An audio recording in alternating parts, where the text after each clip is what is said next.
Hey guys, it's Eric. Today I want to talk to you about a problem that I'm very familiar with, and that is ostomy appliance leaks.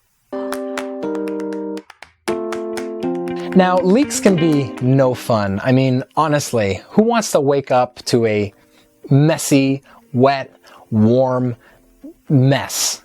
It's especially embarrassing when you're in public and you have a leak, or if you're doing something that you really enjoy doing, like the theme park, in my case, that you absolutely don't want to have a leak. Now, for the most part, leaks are usually caused by either one or more specific things, and they tend to be things that you have a lot of control over. So I'm going to go over some of the most common causes of leaks and hope that I give you some ideas on finding the solution for yours. So I think really the most important thing is to make sure that you're getting a proper appliance fit.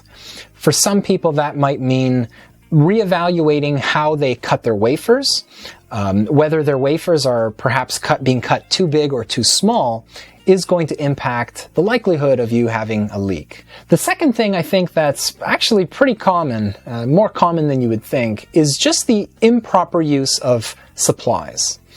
If, for example, you're using stoma powder, you don't want to be putting it all over, like you're in a blizzard.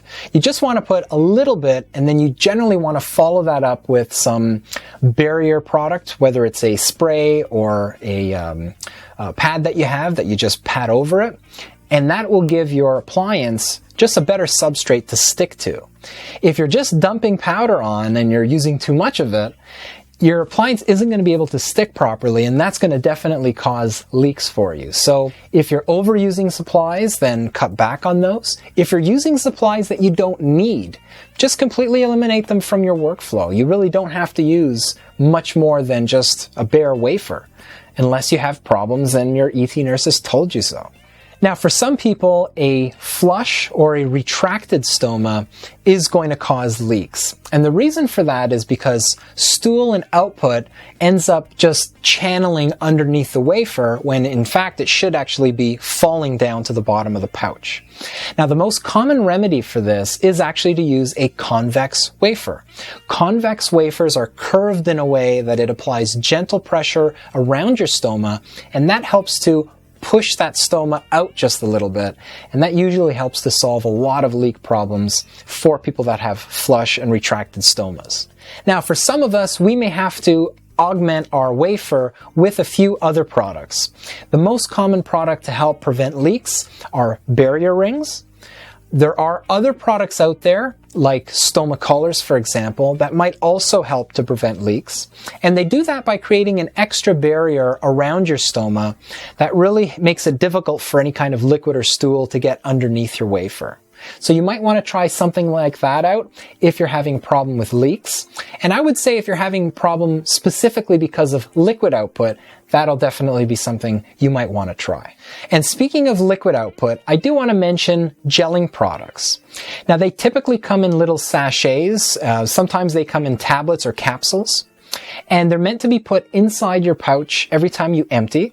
And what they do is they will actually solidify your liquid output as your pouch fills. And the really nice thing about that is if you're having leaks because of liquid output, that should help to eliminate that problem right from the get-go. And it also makes your pouch a little easier to empty if you find that emptying a bag full of liquid output is a little more of a challenge for you. Now, another thing that I find happens to me a lot is I let my pouch fill up way too much.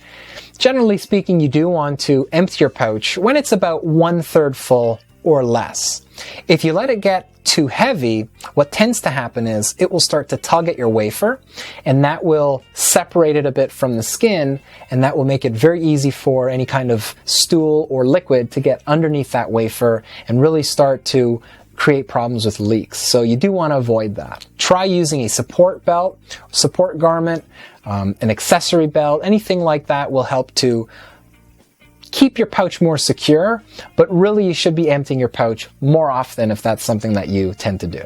Now, for me, most of my leaks happen at night, and they generally happen for a few reasons. The first reason is pouch ballooning, and that is when your pouch gets so full of gas that it basically looks like you're wearing a balloon on the side. what happens with ballooning is it creates a lot of pressure in there, and really the weakest link in your whole appliance system is going to be that spot between your stoma and the wafer.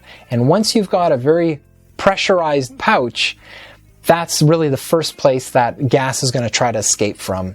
So for me, I try to, first of all, tackle the problem of ballooning. Really, you want to try to get to a point where gas isn't building up so much in your pouch that it's creating these problems.